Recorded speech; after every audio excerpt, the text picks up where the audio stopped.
Folks, welcome back. My name is Folks. Welcome back to Rudy, Timmy's Emporium. My name is Timmy. Glad you could join me today. Hope you're all having a beautiful day. Today, it's been a while since we've had a conversation on the world of Lego. I want to give you all an update on my opinion on this particular collectible industry, empire, whatever it may be.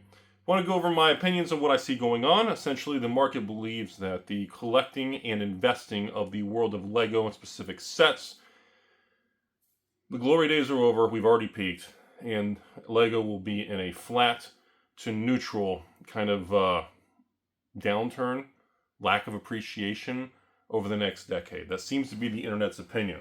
So many people are into collecting in Lego, collecting different sets, that the scarcity and rarity is over with, the market's aware, things have adjusted, and I'm going to give you all what I see going on and give you all my perspective.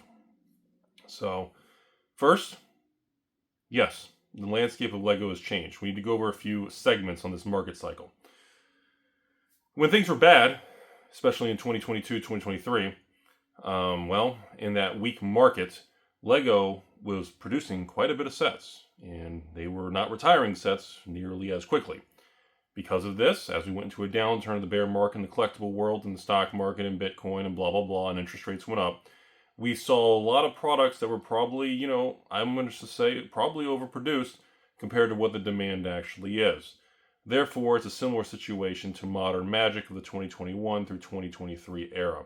Now, that doesn't mean there's no opportunity in this stuff, and there's not going to be nostalgia for a lot of people who enjoyed them, opened them, kids, families in general. But it just means that we know the days of buying the new Millennium Falcon for, $100-something, and then think it's going to go to 500 or 200 or even just double to 200. The rate of change is going to be substantially lower. Now, you look at this Millennium Falcon, which is probably a decade old now. Again, older version, different type of build, not the exact same set. This one here, from probably a decade ago, appreciated at a lot rapider. Is that a word? Raptor, Jurassic Park. It appreciated at a higher rate of speed, a faster velocity. The rate of change was greater. Now, when we went through this downturn, a lot of this era Lego set in the last couple years was marked down. That's where Rudy came in. Most of the Lego, when you look in my background, not a single one of these things was purchased at normal price. I only buy or build a 3, 5, 10, 20 pack position on a particular Lego set. If MSRP is $100, the highest I'll pay is, 70 cents on the dollar. If I see anything that's 60 or 50 or 40 cents on the dollar, that's insta build a larger position. So when you see something, for example, let's say, you see a hotel back there. Okay, we've got, 6 to 8 of them. If the MSRP on that, let's say, is 200, on those, I probably got a position in maybe about 120, 130 a piece shipped. So when I can get in between that 60, 70 cents on the dollar, that gives me a buffer for clearance, installing out, or anything. At least I know based on where the market, the risk reward becomes a lot more attractive. That's kind of the key to this stuff. Remember that, everybody. So when we had a blowout in the downturn with Lego sets, it put a lot of clearance downward pressure. And now in 2025, I'm sure you all are probably noticing the Lego clearance on Walmart's and Amazon. It's not very good anymore. Even 2024, 4 months ago, during the holiday Black Friday, Cyber Monday, Stepsister Tuesday, Rudy Wednesday, and I Come By and Repair Your Pool, you'll notice that even these recent holiday, run through, we did not have a substantial amount of markdowns and clearance. Because again, the Lego company is privately owned. Okay, it's a very powerful family and entity that owns this Lego corporation, not in the USA. There's no stock. It is what it is. And they're very good at what they do. The number one complaint with Lego is it's too expensive. That's really the complaint of Lego. The number one thing, the people that bash Lego, is small sets that are, I don't even know, a small set with literally, 276 pieces. Now again, for some of you amateurs out there, piece count does not necessarily reflect price point. A set that is, an art piece of the art series with Mona Lisa or Da Vinci that has X amount of thousands of pieces, but they're all little dots and single 1-2 bricks, is not the same value per piece versus a set that may have exclusive or unique parts specifically designed for that set, or very rare parts that aren't seen very often. So you cannot always equate the overall quantity of pieces to, wow, this little Star Wars cheap thing is like $30 to $50. Are you serious? This should be like $15. So that is the number one complaint for most people. Like when they see little scenes and things like this, like here's a nice little Star Wars scene. Most people are going to say right out the gate, like, dude, why isn't this thing like $29? Then MSRP is probably going to be something like $70, $80, $90. And people are going to be like, are you serious? There's 800 pieces. But as you can tell, most of the pieces are going to be base and maybe some flat squares and just flat little, it's not going to be really exotic pegs or pieces or anything. But then some people say, well, look at how many minifigs. What kind of accessories? Are there unique parts to these? Are there unique minifigs? What's going on? So people will use other attributes and other things to assign a value per piece. Now, I don't do that kind of thing. I am not really into trying to calculate. I don't sell single Lego brick pieces on, BrickLink. I don't engage in that kind of business. Now, some of you out there do. I know individuals who have literally an entire house inventoried, kind of like with these shelves, and it's literally just drawers of every Lego piece in history, and they get orders every day, just like you guys do in Pokemon and Magic, people buying common cards or bulk cards, and they're just pumping out random brick piece orders of Lego. People order these 3 random pieces on row 10, aisle 2, shelf 3, bin number 5, and they'll pay 25 cents a piece. There'll be rare pieces that are $5, $10, $20 a piece. And they'll make these little orders and ship them out in a little bag and a little $4 tracking thing, and that's a thing. That's a thing. I don't do that. Similar to Magic and Pokemon, I mostly deal in sealed product. Okay? Overall, I'm at a point in my life, I don't really sell much in the world of Lego. Every once in a while, I'll get someone who contact me privately, like, hey, I really want this. I know you have a nice sealed one, and it's older. It's not, every once in a while, I'll get that kind of thing. But overall, I'm not really looking. This stuff isn't old enough. This is all stuff you're looking at as background, except a few Easter eggs I hid. Can you find a couple Easter eggs? I hid a couple like 1980s and 90s Lego sets. I'll give you a hint. One is way up there. There's a $2,000 castle from like 1991. But overall, this stuff needs to age. We need time. It's the same thing. The market right now is like, oh, this is this. It's under MSRP. Oh, it's this. Oh, but this is part of the process. I do this because I enjoy it. I enjoy inventorying. I enjoy building and expanding. I just enjoy building shit. I like to collect. I like to hoard things. I'm like a little squirrel, and I love my nuts. Well, that took a fucking weird turn. Whatever, we're going with it. Should we edit that? We don't know how to edit. Okay. But that's I just enjoy this. And if you're good at stuff, you enjoy it, and you're willing to put the time in, the money and the business side of things will naturally work. That's always been my perspective on everything. You do the best you can. Some people are always going to hate you and be angry, and that's okay. But the majority of the situation, the business, will work out just fine. Just do the best you can. So I want to just kind of give you guys an update on Lego here. That yes, we went through an overprinting era of Lego through the crash, just with every other collectible. And now we're in a different era. This 2025 Lego era, things are expensive. There's a lot of awesome new sets coming out. From what I gather, the time to retirement and the time to they cut off production or restocking is back to a normal 12 to 18 months, not as much as the 2 to 3 years. Now again, each set will be independently different because there'll always be products that they just know they can make money on.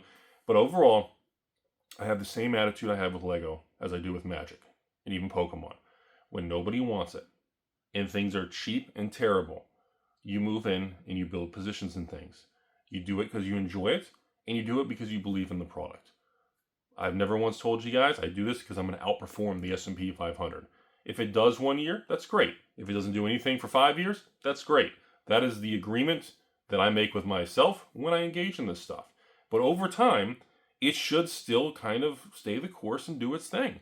There's going to be years where some of these sets are going to do absolutely nothing. There's going to be times when a random, I don't even know. I don't have anything nearby me. There's going to be times when a Lego set is $100, and it's a $100 Lego set for 5 years in a row, and you're going, why did I put my $100 in this? Boy, I'm an idiot. And then year 6, month 3, you wake up one weekend, it disappears, and the price goes to $250. And over a 6-7 year period, a $100 Lego set to $250, well, that actually comes out to be, well, a pretty good rate of return of, well, 10 to 20% a year, depending on the exact time you held it and how you go about selling it, if it's local or online or shipping or fees and what's involved. But overall, it does work out. And as everyone has learned in the Pokemon world recently, Scarlet Violet, some Pokemon sets can come out in 2022, 2023, and they can be hated and do nothing and just go down for 12 to 18 months. Then all of a sudden, market tilts, bull market happens, and everything slings hard. And you have to look at the overall long-term movement, because that's how the Wall Street does it. I always give you guys the example of Apple stock from the 80s. And, because people, oh, Rudy, I should have bought NVIDIA at $1. I should have bought Apple stock at 50 cents in the 80s. Probably less than that if you adjust it for stock splits. But you can't do that, because I assure you all, if you were living in that time and we were having this conversation, you would not have held Apple stock for 10 to 15 years when it literally never went up. Your cost basis could have been $1, and 15 years later, it was $1 or maybe 90 cents. You're trying to tell me you would have held some of these positions for 5, 10, 15 years in NVIDIA, in Apple, and some of these things, and you would have held on to the stock or the position or the investment or the collectible for a decade and made no money, and you would have said to yourself, hey, you know what, this is good, I'm going to do it another decade. No, human nature doesn't work that way. That's why we have these situations in Magic. You have Lord of the Rings Holiday, you have these Ixalan collector boxes, you have Ravnica collector box, you have all these new sets, and then in Pokemon. That's why we have hard market swings. And Lego is no different. Lego, the positive side of things, it's a lot easier barrier to entry to get into this stuff, because most people can find a Lego set on Walmart or Amazon. And a $100 Lego set on Amazon can go on sale for $80 plus tax. So you can get $85 shipped, 85 cents on the dollar of MSRP. So the barrier to entry for Lego is a lot lower and a lot easier for the average person. The downside of Lego is they can be a bit bigger, they can be bulkier, and they can be a lot heavier. Lions Night Castle, some big old, brick link sets and specialty things, and they can get really heavy and expensive to ship, and your buyers can get very sensitive on box condition if you don't disclose that, if it's perfect or has a dent or a ding. These are other variables that are negative that make it more difficult to do business in the Lego world. It depends on what your buyer is. Is your buyer looking to buy this set to open it with his family and have some memories, have a great time? Is he looking to film it and open it and film his opening and put it on YouTube?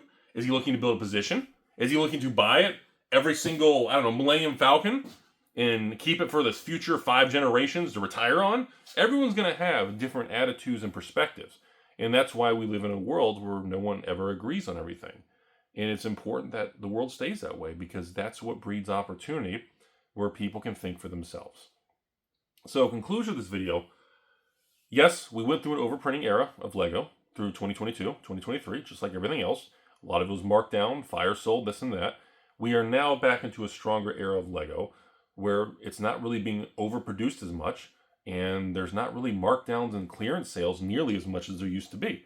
So we've gone through a nice little curve part of the cycle, and the question is, from the beginning of this video, is it still worth it to collect or invest Lego if you enjoy the hobby? And for the average person who has a passion for Lego, 100% absolutely yes. Nothing has changed. It's just a different segment of the market. Like right now, in the world of Rudy, I remain very bullish on Lego for the next decade.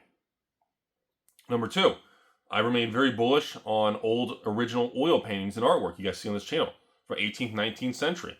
I'm very bullish on artwork and paintings like that, because they're, 50, 70% off their market highs of the 90s and 2000s, because our culture doesn't like that style of old oil paintings and artwork. They don't really care about history and that kind of thing. They would rather buy modern artwork, and the general public in America wants artwork with splashes of paint and a big square on it. I like really complicated, very detailed artwork that tells stories from 100, 200 years ago that represent human history and things that happened in the past that we can learn from and look at, and you can feel the emotion and history of who painted it or who was in the presence of it. When you can buy into things, that are 50, 70% from their all-time high, that, hey, maybe it never comes up in price. Maybe no one ever wants it, but I still feel good and I enjoy it. So it's worth it to me. Even recently, I've actually been dabbling and expanding a little in graded CGC comic books, especially like Detective Comics and Batman and that kind of stuff. I mean, especially stuff from, bronze, silver, gold era, pretty much 90s and back. I like really high grade, CGC 9.8, pretty much Detective Comics, Batman type of stuff from that long time ago. The prices are nowhere near the all-time highs of 2021. So you have to look at these different categories and you have to really ask yourself, number one, do you enjoy it? Do you have a passion for it? If you can't answer those questions with a yes, then immediately you should stop right there. If you don't enjoy it, you don't have a passion for it, you just need to throw your money in the S&P 500, the SPY, or the VU, and you need to move on, enjoy your life with your friends, family, have 69 kids, go to work, go look at the grass, go literally just lay naked in the backyard, stare at the sky, put glasses on if you're going to stare at the sun, and literally, reflect what it's like to be alive and human. But if you enjoy this stuff like I do, many times it's not work. I just enjoy it. Sure, like I told you already, when you're good at things and you enjoy it and you have a lot of patience, the probability of you making money is probably pretty good over a long time period. So that is my attitude towards Lego. I don't think the negativity and the attitude that the glory days of Lego collecting and investing and enjoying it is over with. I think we've entered a different cycle. As you have learned on this channel, wait, hold on. I've been on YouTube for a decade. If I don't say it every video, you guys get pissed at me now. And as I've been telling you guys, we go through ups and downs. And you'll notice a pattern. For those of you who've been around this channel, well, according to YouTube, most of you guys have not been around more than a year. For those of you who have been around this channel for 5 to 10 years now, you'll notice the Rudy pattern that, watch what Rudy does. He buys things, he's doing things when no one else is paying attention. I make moves and I do positions and I do this stuff when it's easy, when I don't have a lot of competition. Like right now, how many videos have you guys seen me making saying, hey, I'm willing to buy all your Scarlet Violet booster boxes. I'm looking to buy Sword and Shield booster boxes. I don't. I was doing this 2, 3, 4, 5 years ago. So in Pokemon, I'm not really even looking to buy Pokemon right now. I mean, I'm part of every new set. So you guys watching and all the thousands of patrons, all you guys, so every new release that comes out, we offer it to you so you have an opportunity to buy it from a safe source and you get a little bit under market price and you can relax. You don't have to stress about it. But past that, again, it's important in this world to think for yourself. Even in the face of negativity, adversity, and people thinking you can't do it. It's important to do things on your own and come up with your own opinion and make the move that your instinct says, even when nobody else believes in it. That has essentially been the life motto that has pretty much driven me for everything that I've done. Because if I had listened to anyone else I've given feedback to or when I was younger, should I do this? Should I buy sealed boxes of Magic for, $100 a piece and collect them and invest in them for like 10, 20 years? Should I buy a sealed box of Magic the Gathering Revised for $500? It's an all-time high. It's like 2004. I don't know if I should do this.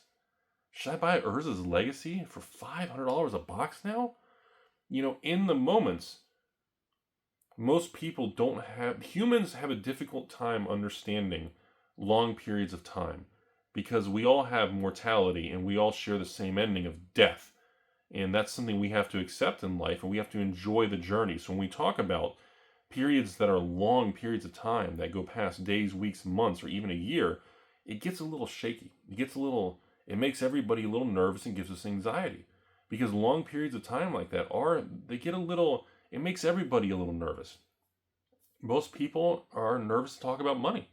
Most people are nervous to talk about their job. Most people are nervous to talk about their retirement or maybe how much debt they have. And it makes people uncomfortable because it's either embarrassing, it's nervous, maybe they're not comfortable with it, maybe they don't understand all of it. Everybody has their reasons, but you shouldn't. There should be nothing you should be nervous and uncomfortable with to talk about. Hence why I spew everything Rudy's doing on this YouTube channel for a decade. 50 long years. I'm sorry. And that's just who I am. But a lot of people don't like that. A lot of people don't like what I have to say. A lot of people don't like that, when you do this a long period of time, well, you tend to do very well. So World of Lego, ending the video here, everybody. Thanks for watching. I don't think anything's changed. I know it feels different. I know it feels like everybody's all about, streamers and I guess Rip and Ship. I don't think Rip and Ship's part of Lego, but I know a lot of people stream live and sell things and sell sets, and that's fine.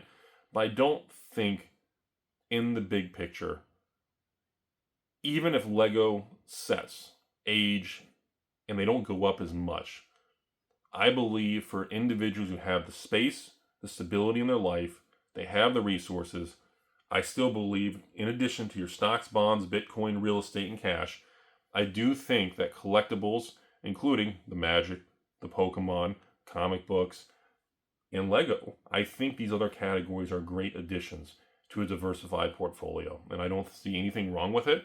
Because remember, hold on. Every video I always get at least one person's like, oh, the big crash is near. President Joe Biden's going to ruin the... Oh, wait, now we have President Trump. President Trump is going to ruin the United States. It's all going to come to an end. Civil war. Rudy, Florida's going to be underwater. Rudy the fish. All these things are just constant living in fear and negativity. And I don't connect with any of that. I think life's a beautiful thing. I enjoy doing these videos with you guys. 99% of you guys who message me on Patreon, we have great conversations and Q&As and talk, and I really can't complain. My life's been very fortunate. I'm very honored and privileged to be able to do this with you guys. And I remain just an optimist. No matter what you see and what you hear in your fancy news media headlines on the internet or TV, I'm always a positive dude. And I believe the future is going to be awesome. And I think the world of Lego is not going anywhere. And I think if you really enjoy it, you should consider being part of the collecting side of Lego. It's a lot of fun. And it makes people happy. That's it.